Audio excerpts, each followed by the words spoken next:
சஹருடைய பரக்கத்தான நேரத்தை ஒருபோதும் வீண் செய்து விடாதீர்கள். சுப்ஹானல்லாஹ். சஹருடைய இந்த பரக்கத்தான நேரத்தில் எழுந்து உது செய்ததற்கு பிறகு முதல்ல தஹஜ்ஜுடைய தொழுகை தொழுதுக்கோங்க. எவ்வளவு நேரம் இருக்குதோ அவ்வளவு தஹஜ்ஜுடைய தொழுகை தொழுது கொள்ளுங்கள்.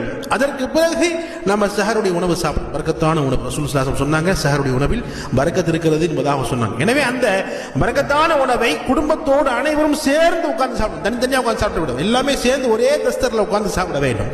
அடுத்தபடியாக சஹருடைய உணவு முடிந்ததற்கு பிறகு அந்த காலியாக அந்த ஃபஜ்ர் வரைக்கும் இருக்கக்கூடிய அந்த நேரத்தில் குர்ஆனை ஓத வேண்டும், சூறாக்களை மனனம் செய்ய வேண்டும், துஆக்களை மனனம் செய்ய வேண்டும், திக்ருகள் செய்ய வேண்டும். அதுக்கு அடுத்தபடியாக மிக முக்கியமான ஒரு அமல் ஃபஜ்ருடைய தொழுகை தொழுதுட்டு தான் நம்ம தூங்கணும்.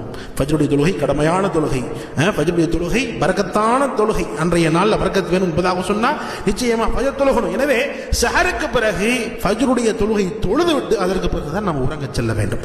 எனவே நிச்சயமாக இந்த சஹருடைய இந்த நேரத்தை சரியாக பயன்படுத்தக்கூடிய பாக்கியம் அல்லாஹ் உங்களுக்கும் எனக்கும் தந்து அருள்வானாக. ஆமீன்.